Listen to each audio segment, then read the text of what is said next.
Real talk, raw truth, raging hearts. Welcome to From the Minds of Raging Brats. Like, share, and subscribe. Hey, welcome to From the Minds of Raging Brats. I'm Heather. I'm Ashley. So, how's your week going? I feel like I'm quickly approaching burnout because I've chosen to just continuously go to work for like 10 days. Who knows how many more? But I am sleeping and I'm drinking water, so it'll all be okay. How's your week been? Actually, it's been a little weird. It's been okay, and I've also been struggling with depression and been in a weird funk, and the world is heavy with political bullshit that is causing anxiety worldwide, and so I feel like this week we need to bring it around to something lighter and just like bring the energy down to a more peaceful, less anxious. I mean, there's still going to be anxiety involved because we're going to be talking about festivals of Southern Oregon, and so Oh, like well, that but right there should give you a little anxiety. music festivals from our iconic large scale gatherings like Burning Man or Coachella to those dusty backwoods beat beats where cell service dies, but the music is and the magic is alive. They're chaotic, euphoric, muddy, spiritual, and sometimes downright feral. Yeah. They come in Yeah. all sizes, from national brand name events to off grid, solar powered drum circles in the woods. For some, they're a weekend escape. For others, they're a lifestyle. And for us, well, we've lived, loved, volunteered, and barely survived through Oregon's wildest, weirdest, and sometimes most what the fuck musical festival scenes. Yeah. Yeah, like they can't make that shit up for TV. In this episode, we're bringing you festival stories from deep in the trees of Southern Oregon, specifically Jackson and Josephine counties, where volunteering meant medical shifts, naked patients, deep fried PB&Js, and the occasional nudist in a chicken suit. Buckle up. Oh, I didn't know I'd ever be telling this story on TV, but our video. Oh yeah, I'm pulling it all out. I'm dropping bombs left and right. People are gonna be hitting me up going, the fuck? And I don't even care because it's all beautiful. It's all beautiful. It's chaotic and it's beautiful. Oh, so before we step into segment one, do you have any thoughts, vibes, or emotions you're rolling before we roll into this? Like festivals for me were, like you said, at one point they were a way of life, and then they became a weekend warrior thing, and then they became, I'm gonna watch A these memory. kids because nobody else is gonna watch these damn kids, and they want to go to a music festival. Like, it's so chaotic and so awesome between like the vendors, the music, just the people interacting the way that they do there. Like, it's a beautiful thing, man. It is. As long as you know your way around, because if you don't, you're going to get taken advantage of and left in the woods, maybe Oh yeah. very close to death. Not intentionally, but dehydrated, alone with no phone, no transportation, and no food in the woods, and you're Oh in a bad predicament. yeah. It can get dangerous fast. But even that is part of the reason for the episode. Like, it gives us a chance to give people some of the ins and outs and some of the funny stories and some of the horror stories and let them know what they're in for. Really, here in Oregon, we haven't had a festival scene since 2020. Unfortunately, it just kind of collapsed with COVID. Yeah. I did notice that Southern Oregon Hemp Fest is coming back, but I don't exactly know if that's something I want to be involved with, just because um, since I ended the relationship with Jess, I don't necessarily want to be involved with people that think the sun shines out her bum. I get that. I do. Yeah, especially because festivals, people are fam and things can go sideways when people are high real quick. And that's just, you just don't bring that kind of energy to those festivals. If you got that energy, you stay home. Yeah. And it's not that I have that energy, but she doesn't know to stay home. Yeah, it's just better to keep everybody having a good time and your feelings checked. Yeah. So let's jump into segment one, which is Apple Jam and the Lost Girl in the Blackberry Bushes. That story is not one of mine, it's one of James's. And Apple Jam was one of those recurring festivals held in the Southern Oregon woods that started small but turned into its own chaotic organism, and boy, was it beautiful. Favorite festival, still hands down. Ever. I worked multiple Apple Jams in a medical tent, and every year had its own flavor of chaos. One year, this story again comes from James, not from me. A girl wandered off and went missing. Not a young girl, an adult, but the mother was the one that reported her. Cue full search party, flashlights, the works. James, at the time my husband, now my ex-husband, hears someone call, "Help, I'm over here," as they're yelling this woman's name, to which he yells to the crowd, "I found her." And they all go running in the direction of the tent off in the bushes, only to fling open the flap, and the couple that is in there is mid-thrust, and James is like, "What is happening?" And she's like, "I just want to know what was happening. You yelled help because you were nosy and didn't want to stop getting impaled." That sounds like something I would do. Especially at a festival. Like, y'all need to tell me what's going on, but I'm busy. Like, keep me informed. They later found said lady a little bit later, high as hell, passed out unconscious in the blackberry bushes. That checks out for Apple Jam. It really did. Nothing like waking up hungover on whatever, covered in emotional trauma and blackberry thorn scars. Ouch. God. And especially because everything's so much more sensitive, like, the day after. Oh. Poor lady. You got any interesting Apple Jam? Oh, there's been a few. There's a kid that I met in Apple Jam that now I still see around town constantly, but the first time I ever met him, he, like, literally poofed pretty much in front of me, and he's wearing a top. He's like, "Hey, madam, how are you doing?" Like, and I kept seeing him. He's, like, speaking in riddles. Like, he was just the most interesting person. And then he went swimming through the next field. And you know what was in the next field next to Applegate. And it was raining that year. Apple Jam? Yeah, sorry, Apple Jam.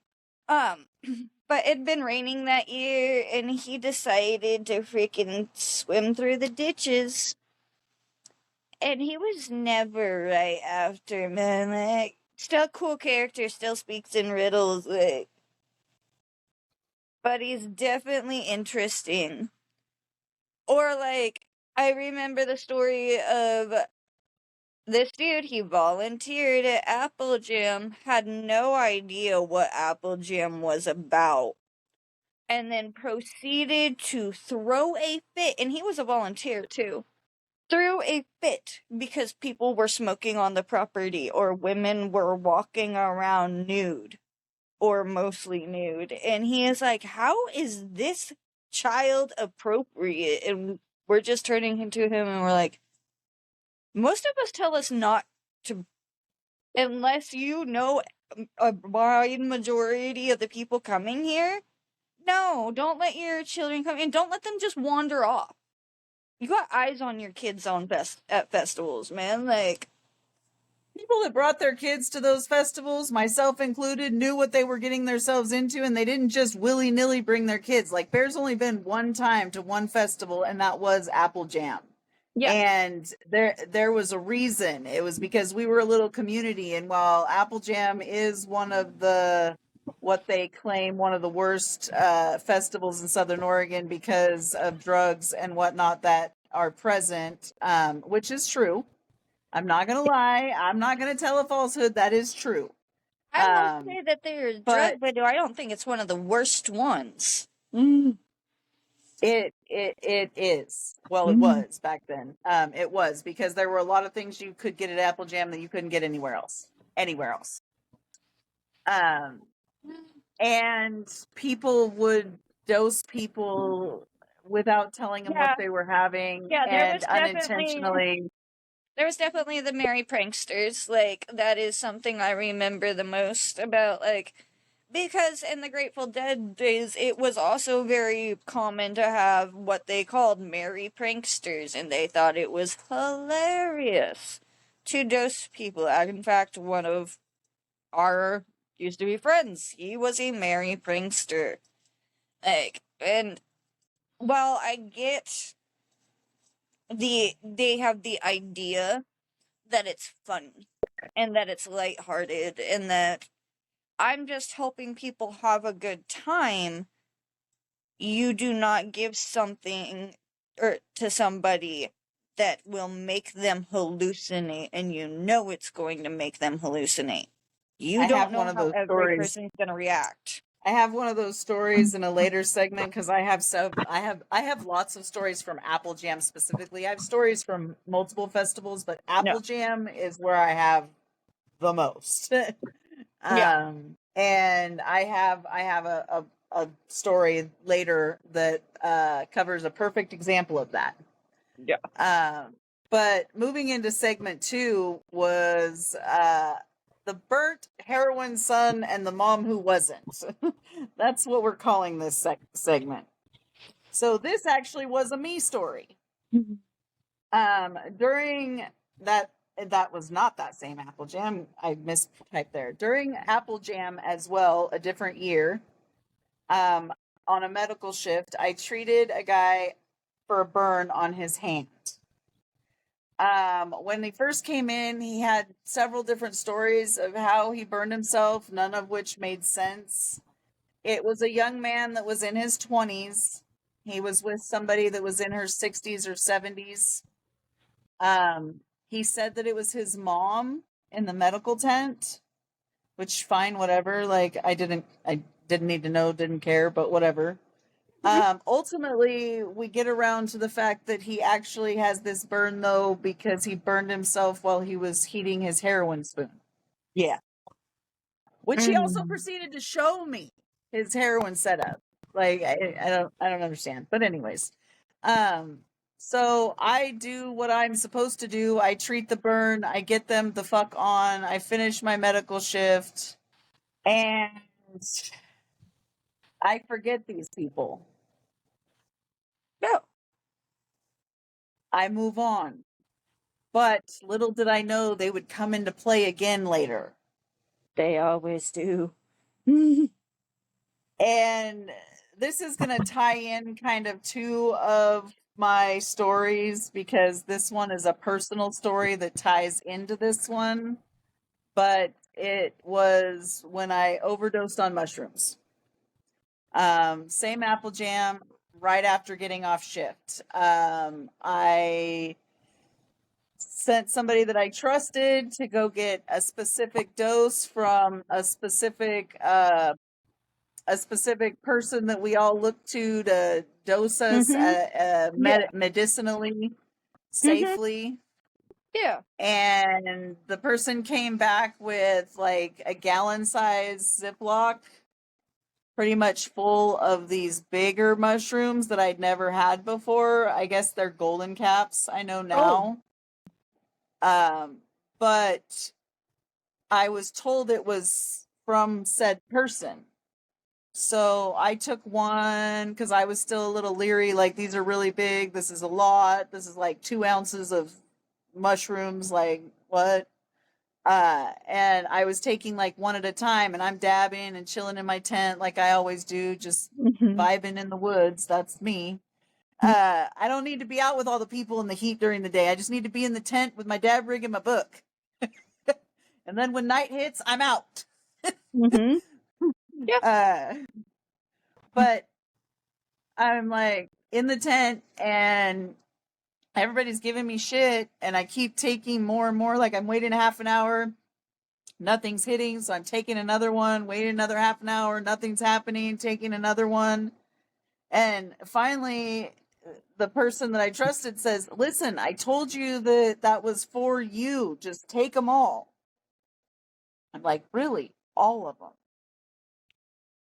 And they're like, yeah, all of them. So I eat the whole bag. And I'm like, all right. And an hour's gone by and nothing has happened. And I am just frustrated. And somebody says, well, maybe you should go walk around. Maybe the vibe, maybe it's because you're here in the tent that you're not feeling it yet. Maybe you need to be out in the crowd to vibe.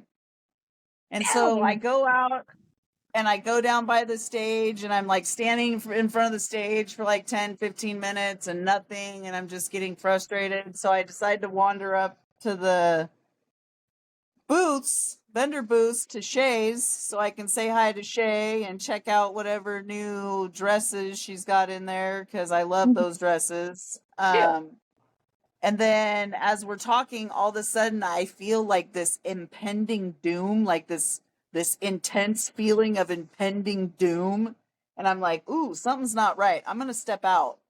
And they're like, okay. And so I step out and I step over to one of the fire barrels and I'm like standing in front of it. And all of a sudden I feel like this internal shift, like almost like somebody dropped a weight inside my body and it just all of a sudden hit bottom.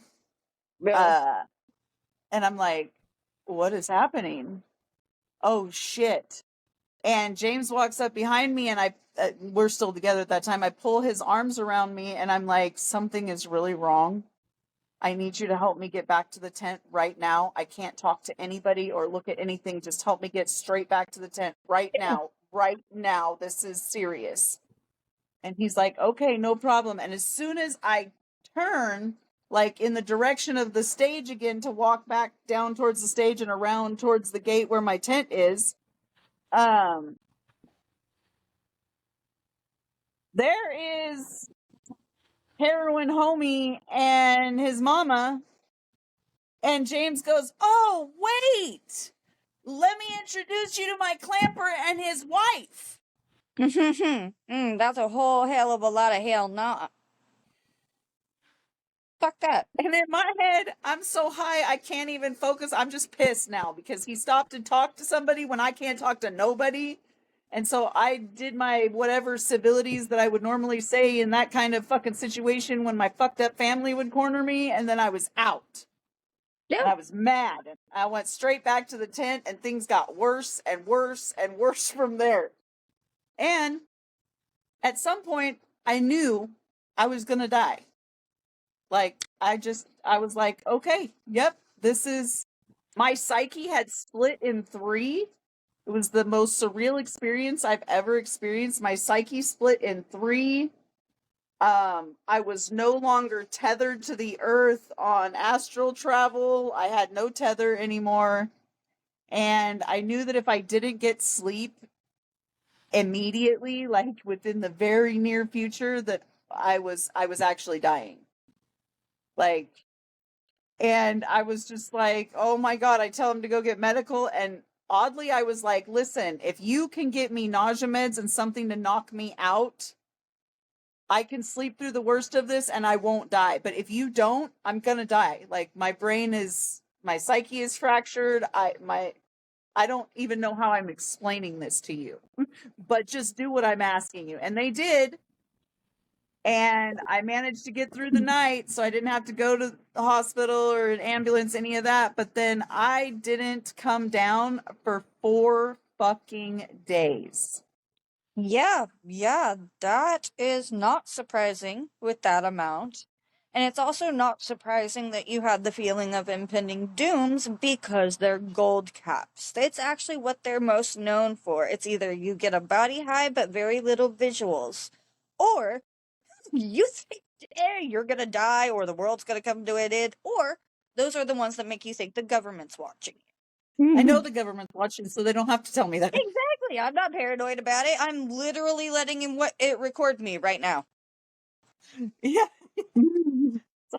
Like I gave up the illusion of freedom when I was a child, or the illusion of privacy. Sorry, not yeah. sorry. Yeah, like, I honestly, sometimes I just sit there and I'm like, I hope my FBI agent sometimes just logs into my account because it wants to know what the fuck I've been looking up lately. It's just like, what is this crazy bitch doing? Nope, not enough to send her to prison yet.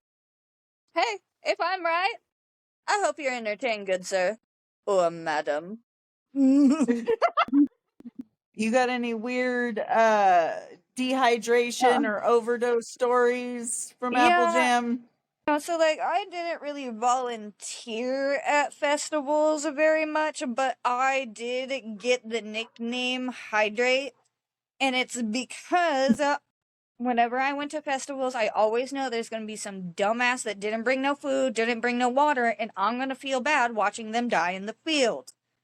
So I would bring pallets of freaking water, and I would walk around with them in my hand, and if I seen somebody walking around with no water bottle or anything like that, I'd just grab it and pelt them. I'd be like, hydrate or die, bitch, because I remember that. it is such a real thing there. Like, oh yeah, I remember the year that, like, James had to come over and I was freaking out. Like, I took specific aim at people on those four-wheelers. I was like, you gotta be really hot. There you go. I'm just helping you, I swear. But because of this reputation I had gotten specifically at Apple Jam, like, people knew every single year I did this. And in turn, I woke up one morning in Tent City because, if you remember right, my group didn't just have tents out. We also put the giant tarps that we quilted together over it to keep us dry. But I woke up one morning and there's just this kid, and his pupils are bigger than mine have ever been. And he's sitting there humming, and I'm like, well, at least you're a happy feller. But I'm like, hi, buddy. Who are you? Where do you belong? And he's just like, yeah, I gotta be in the right place. They told me she'd scare me. I don't have any water. I'm like, oh, and you just thought you'd come in here? And he's like, no, didn't take anything. I know, stealing's wrong. He's like, I just thought I'd sit into here until somebody woke up, and I'd ask. Like, went back into my tent where all the water is, got two, and I'm like, I'll give you two to get the fuck out. There's a bell at the entrance for a reason. He's like, I'm too high to fucking see bells, thank you. Or he did, and he thought he was seeing shit.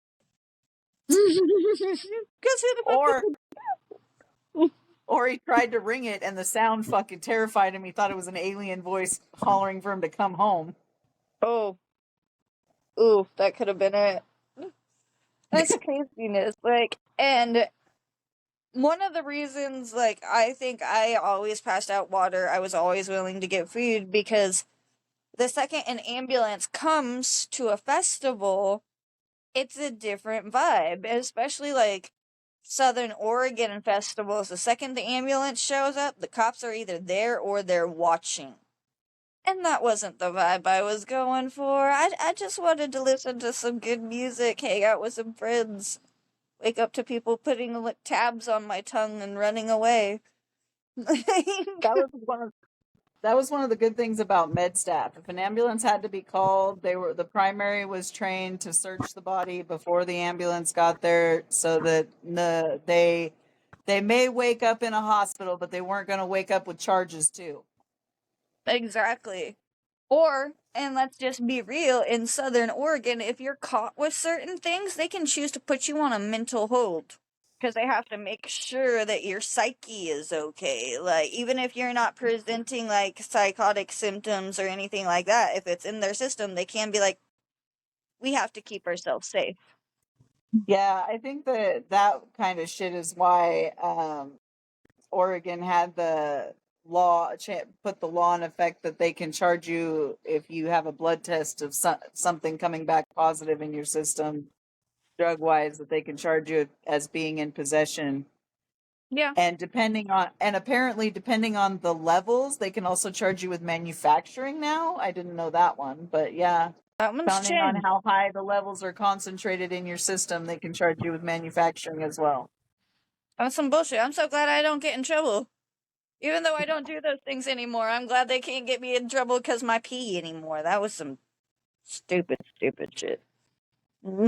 Yeah. I may not do the stuff anymore, well, except for cannabis. I ain't giving up my weed. They can fuck right off. Uh just saying. I'm not doing that. But the rest of it, like, at some point, I probably, if my anxiety doesn't figure out how to level out on the meds they've got me on, I will probably go back to microdosing psilocybins, because 3 days on, 4 days off, and it's better than any anti-anxiety med I've ever had. As long as you're micro dosing and not, if Yeah. you see colors, you took too much. Yeah. If you feel any shift in your perspective other than your anxiety taking a back seat, you took too much. Yeah. Eventually, one day, we'll do an episode where we'll delve into the alternative medicines that we've done, because as much as I did use, like, psilocybin in festivals to, like, help me have a good time or not be as anxious, like, I definitely went because of music festivals and meeting a bunch of the people I did that gave me knowledge and books and ways to look into things. I definitely started using it more as a medicine as I got older, and it changed my life. Well, because of festivals, I actually learned about microdosing and medical uses for psilocybin and other things that I didn't know about. Because growing up, I knew about doing meth and coke and heroin and shrooms and all the things as a drug, but not that some of these things could actually be used medicinally without all the craziness and the chaos. And I was like, so it was really cool to get that environment of education in a place where you thought it would just be a bunch of, like, adult daycare, basically, where everybody's anarchy and chaos and there's just a few people wrangling everybody. Right? Honestly, I can't lie, when my very first festival, I figured that's what I was getting into. I'm like, great. And go here, might get high, might not, but definitely gonna have to babysit a bunch of grown-ass adults. Like, I did not understand, like, the level of community that is in festivals. I also did not have any clue the amount of education and knowledge that I would walk away with every single festival. That, and, like, yeah, the fuckery and the chaos, that's there too. The adult children, like cats, like being herded like cats, it's there too. But also there's real education. Also there's real people, not just music, but there's breaks in the stage where they have actual cannabis educators and psilocybin educators and attorneys, lawmakers that get up and they talk about what's going on, current events, and real knowledge that some people may never hear in their life outside of those venues, but it is valuable information. Yeah.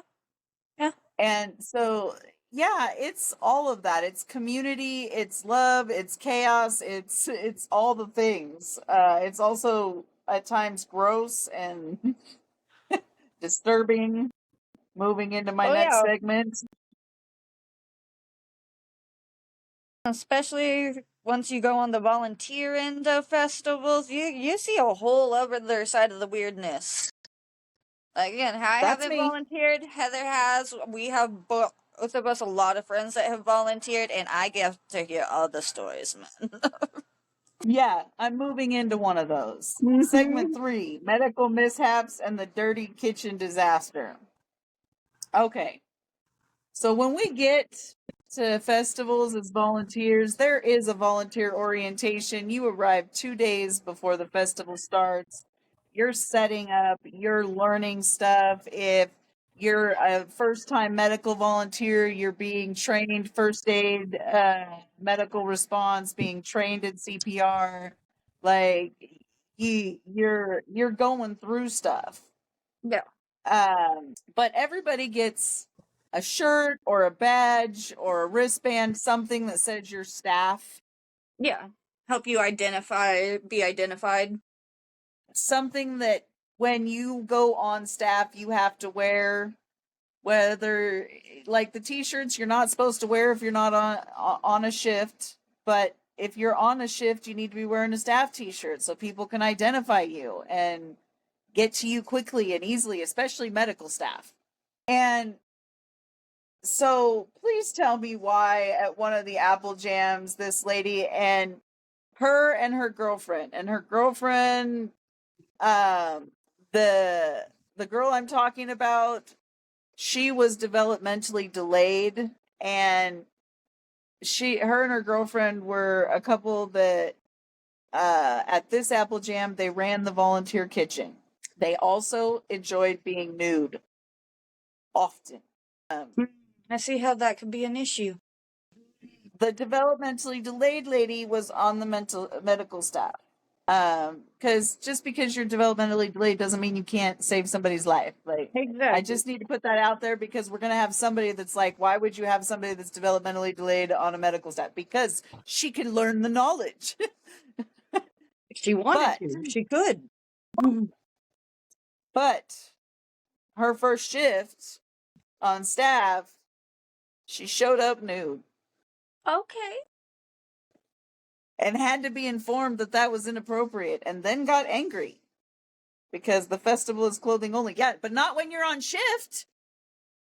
Yeah, it's a little different. And you know, I know that festivals, there's a lot of dirt and whatnot, and a lot of people that just don't question how stuff's prepared and if there's hand washing. But when you're a couple of people that look like you haven't seen a shower in a good time, and then you came to the festival and you're running the volunteer kitchen, that year, pretty much nobody ate from the volunteer kitchen. I will just tell you that right now. Those vendors that year were so happy because they never made so much money off of staff. They also felt terrible because normally staff doesn't pay for food for a reason. Yeah, because they work damn hard. And because we all donate to the staff kitchen, like everybody brings food and they donate it, and then they take all the food that's brought in and they mix and match everything and make the meals. Yeah. Yeah, not one person but them would eat from the volunteer kitchen. They ended up leaving early that year because they were upset that everybody was treating them poorly. No, everybody was upset by your lack of hygiene and by your lack of couth. Yeah. Like, nobody cares if you're not on shift, if you run around how you were born every single minute of the day, other than that. Nobody cares. That's what the festivals are for. But when you're on shift, you need to be fully dressed and wearing your staff shirt because you are staff. You need to be the person responsible. What? You're going to be butt ass naked if you have to call an ambulance, talking to the EMT, trying to pass the person off? Right? No, Come on! It draws even more unwanted attention to us, man. Or like, imagine somebody, well, she also had that problem, but as big and chested as I am, butt naked trying to do CPR on somebody and then leaning down to blow into their mouth, getting titty all up in their... Oh God, some dude just comes to, is like, I went to heaven. I didn't think I'd be greeted like this, but alright. Thought I had to talk to St. Paul first. Shit. I'm just saying that could be well, it could be a funny moment, or it could be the moment that he comes to and is like, "Who the hell are you?" And and by the way, I'm gay. Get off me. Yeah, just if he could, I could just picture.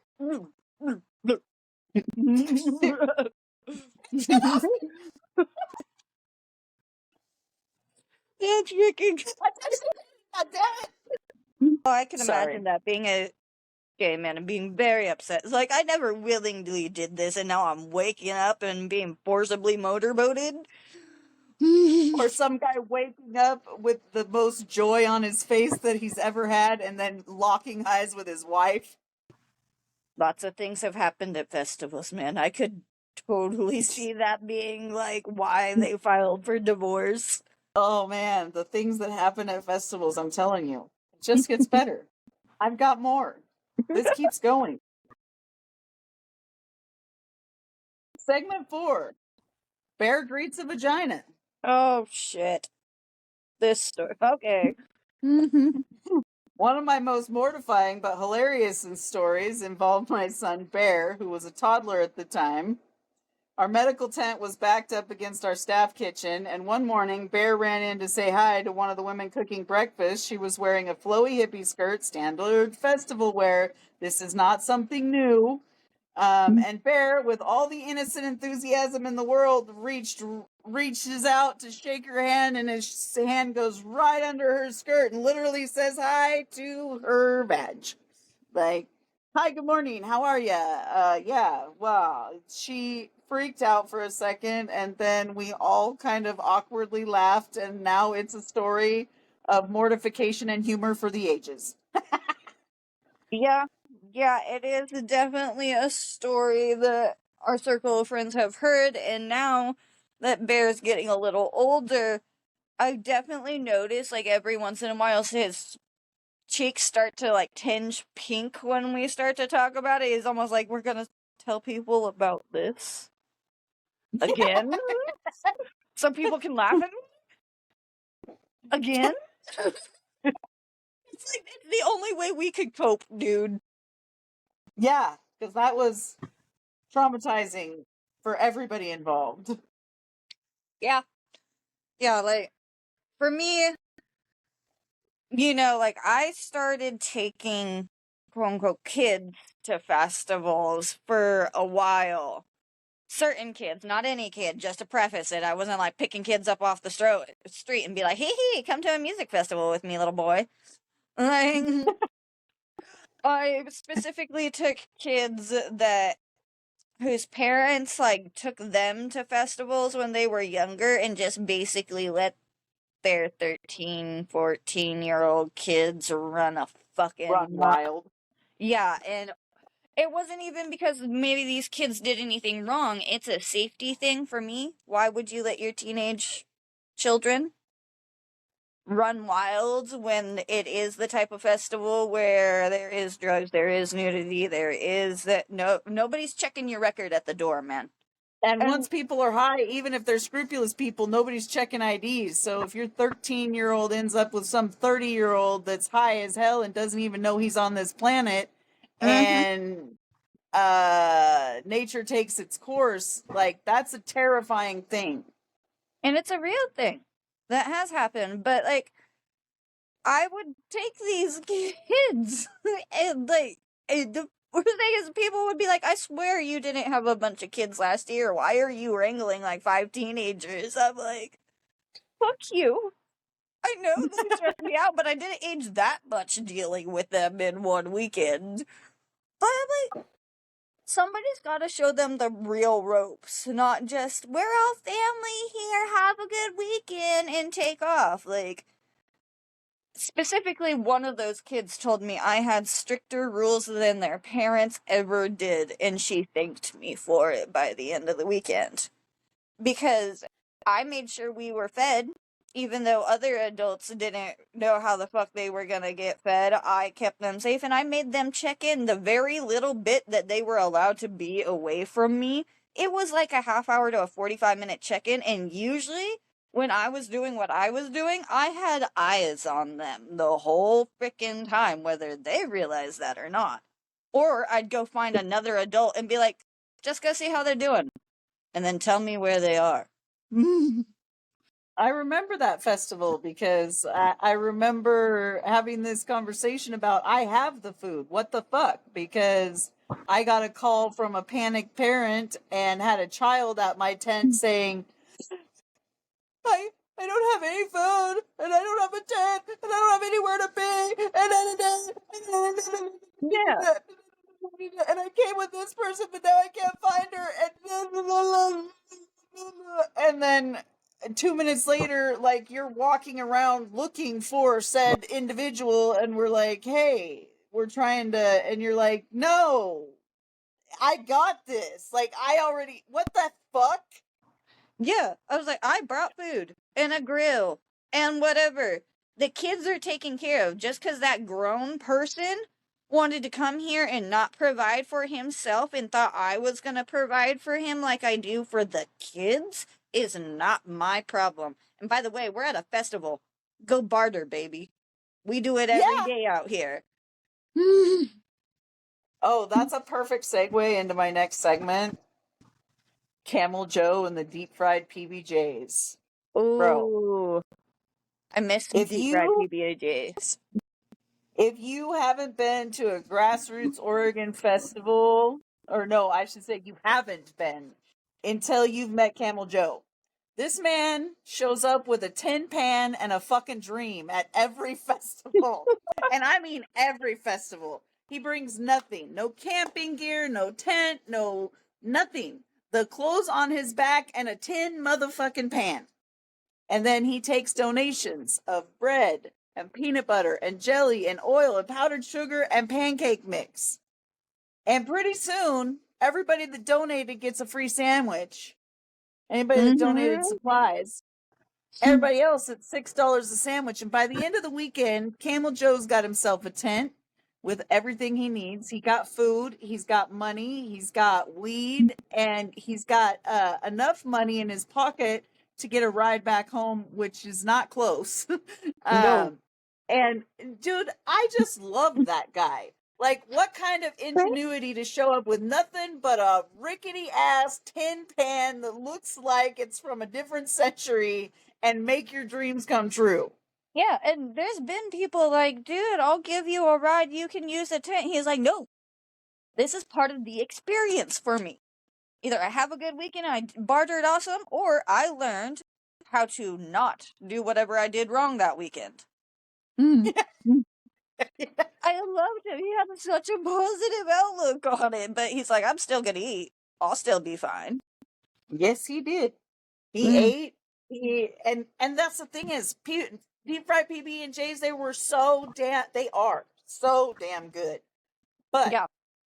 pro tip, wait 15 minutes before you bite into that bitch or longer, or otherwise you're going to the hospital with second and third degree burns of the mouth of the molten lava jelly that just poured into your face. Yeah, definitely that. Dude, and there were so many awesome vendors that would just pop up and like, he would just be like, hey, you have some fresh fruit. I make awesome peanut butter and jellies.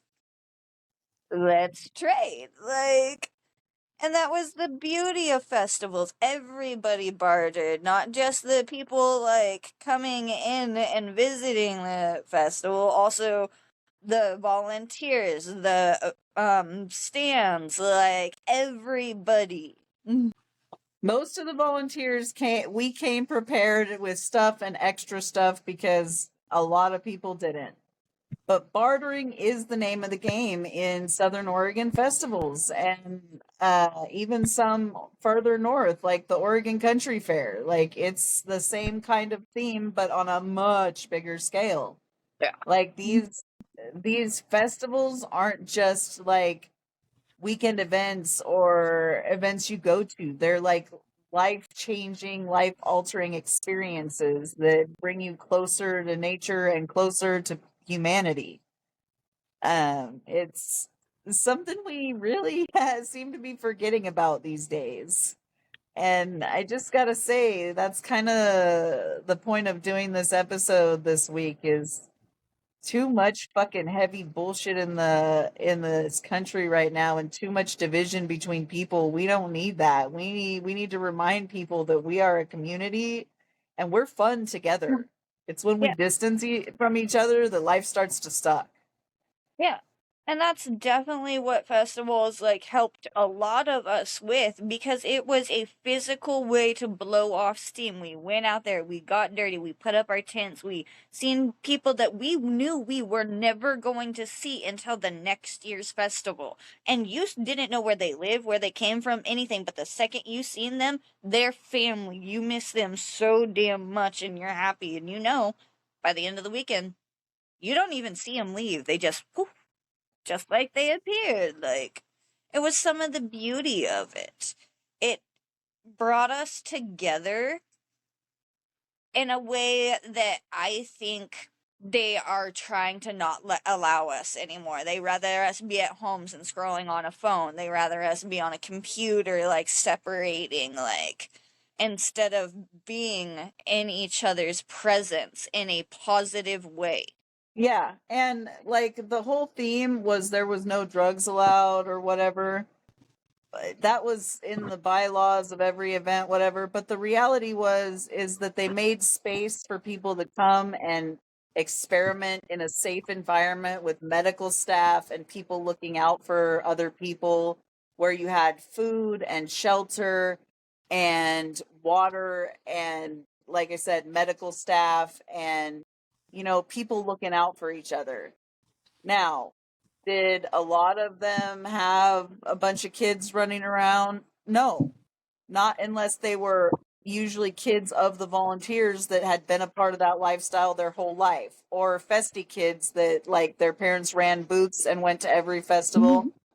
That's why there were kids that were used to it. But it wasn't a place where if you were wanting to explore a music festival or explore some experimental choices and you wanted to come, you didn't bring your motherfucking kids. You brought Yeah. a tent, your sleeping bag, and your ticket. Yeah, exactly. And there was a lot of times like I would see people show up with their kids and it's apparent when staff decide to watch you at a festival. And most people that they immediately are like, we gotta have eyes on them. Like, we gotta make sure they aren't actually doing anything. Like, they got kids around here. They need to be focusing on those kids. Like, because anything can happen, especially the younger your kids are, the more dangerous a festival is for them. Oh, and don't let a staff member find your kid wandering without you somewhere, because they will drag their ass up to the main stage and they will call your ass out and then kick you out of the festival. Mm-hmm. And then They depending, didn't give no fucks about that. like, they ain't gonna call the cops, no. But they might just call CPS or something and be like, I found this baby wandering around in a very unsafe environment. Maybe you should check into that. Yeah. No, we've had several stuff like that. Like, oh, one of the Hemp Expo or Apple Jam, there, you know where it is. So there was like on the road to it that there was like just a couple houses. Oh, yeah. One of the houses across from the main gate apparently had a little kid. He kept popping up in the event just by himself. Sorry, as staff, that's terrifying. You're like, why? Who do you belong to? How do you keep getting away and coming back? No, and they had to take him home like 4 different times. Like, we're like, where are your parents? It's like, shh, they don't know I got away. It's like, bro, you're like 4. How? How is this happening? He's like, repeatedly. my soul tells me I need to be among these people. Something like that. All right, Or, he segment was 6. a 4-year-old little boy and he's seen naked ladies. That too. He's like, oh, There's that. Well, and the rainbow colors of all the hippies and yep. the fire spinners and dancers, like all the all kinds music. of cool stuff happening. Yeah, that had to look like a giant carnival to him. Yep. And the big dome, everybody that drove past that was like, the dome, what's in the dome, what's the dome? And then at night when they light it up with light shows and laser shows, you'd be like, Yeah. I'll take my trip now, thanks. Right? This is gonna be great. So we're getting close. I've got a few more segments, but let's speed through the next two real quick. This part 6 kind of ties into the community feeling of it. James used to wear a chicken suit. He's called the Chicken Man. Everybody knows him by the Chicken Man. He's worn a chicken suit at every festival. Yep. One of them had a security guard's brand new car catch fire in the parking lot. And as they're trying to figure out what to do, James starts running towards the car in his chicken suit, and somebody from the main stage starts yelling, "Follow the chicken! Bring water! Put out the..." Oh man, I wish drones would have been a thing back then, just to get the aerial footage of a bunch of hippies chasing a chicken to a burning car. Oh, you know there'd still be memes made out of it today. Yeah, I'm sure there's pictures out there, because it was a thing, and to see this slow water truck that we had out there sprinkling the ground to keep the dust down, all of a sudden come peeling across from the back 40, peeling across to put the car out too. They got people running with water bottles and buckets, and this water truck. It was chaos, but in the best way, and ended up putting out the fire before the fire department ever arrived. We do what we do well. That we do. even if chaotic. That same festival, bro, we had so many stuff happen at that festival, because that one wasn't Apple Jam where the fire was. That was the last Hemp Expo. Yeah. And that festival, so many things happened, but that incident, this incident where I had gotten this dress bartered from Shay's that came down about mid-thigh, and it was flowy and it was beautiful, and I was nice and high, standing in the middle of the field, in the middle of the vendors, in front of the main stage, and I just decided I'm going to start twirling around. I have nothing on underneath. I'm not thinking about it. Next thing I know, James comes running at me. He's like, "Stop, stop." I'm like, "What?" And he's like, "Everybody can see everything from your nether regions. Like, it's up to, like, only your boobs aren't out. Like, only." Gotta love those flowy hippie dresses. Not that anybody else cared, because nudity is optional, but Yeah. it was pretty funny. And that's the night that later that night, I was asleep, and he takes some acid and heads out towards TP Randy's teepee to go hang out with TP Randy and the girls. And all of a sudden, and excuse my racial language, but this is exactly what was said, he hears, "You fucking nigger, I'm gonna kill you." Mind you, James is white and in a chicken suit, a bright yellow chicken suit. So I don't know where this racial slur came from, probably because this guy was so deeply blottered with LSD, he was not on this realm. But he then starts chasing James, and he is butt naked, hard as hell, and about 12 inches of masculinity, ready to play. Yeah. James doesn't want to play. James has no interest in playing. He runs.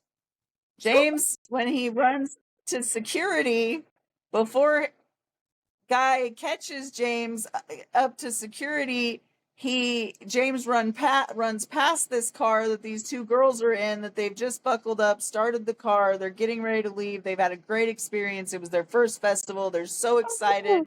Next thing they know, this giant, white, dreaded man, butt naked with an iron rod, is leaving dick prints all over her brand new Subaru Outback.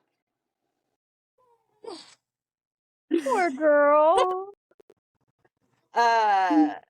She actually recently, James ran into her, and I 2 years ago, I think, traded in that Subaru. It still had the dick prints when it was traded in. That's just hilarious. But yeah, dude was subdued by security, which I loved. Our security guy, he was like 105, soaking wet, short little guy. He was amazing. I loved him so much. And he's got him pinned by one leg. Nobody else can seem to restrain this guy. He's got him restrained, no problem. Then the sheriffs show up, and somehow they can't keep him restrained. He breaks free. We've got hippies on one side going, he just needs love. We got rednecks on the other side going, tase him, tase him. When he decides he wants to, when dude just drops to his knees and decides he wants to give one of the officers an oral compliment, the officer decides enough is enough, and he gets tased repeatedly until he is subdued and arrested. Yeah. Yeah, and the funny thing is you can still look up the hemp expo of that year and then put arrests, and his face still comes up. Like, it made national news what this dude did.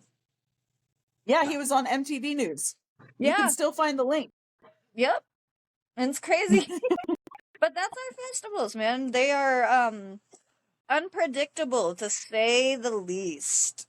Yeah, so to wrap up, festivals aren't just flower crowns and drum circles. Sometimes it's missing persons, drug confessions, flaming vehicles, kids saying hello to vaginas.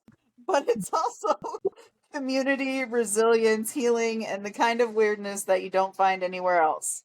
These moments shape you. They show you the best and the worst of humanity, often at the same time. Oh boy. You got any final thoughts or reflections before we close it up together?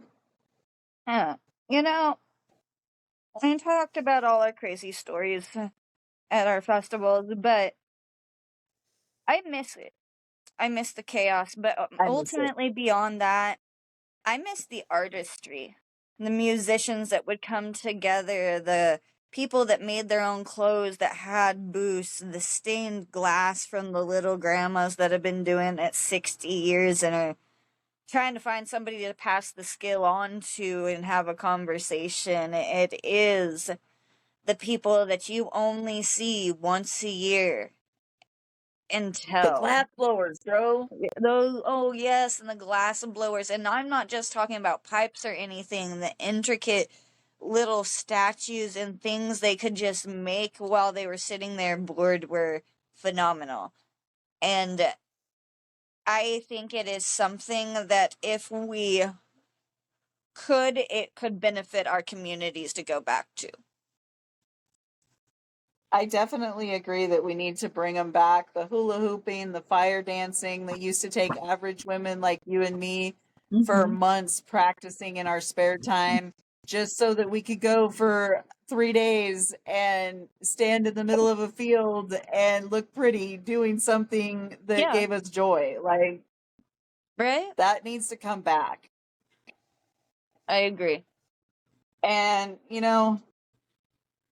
we're hoping that this brought a little levity to your week, that the seriousness that's going on in our world and in our political climate, hopefully you were able to set that aside during this episode and just enjoy the ride, smile, laugh, maybe get a little angry at times with some of the craziness that we've had to endure and see.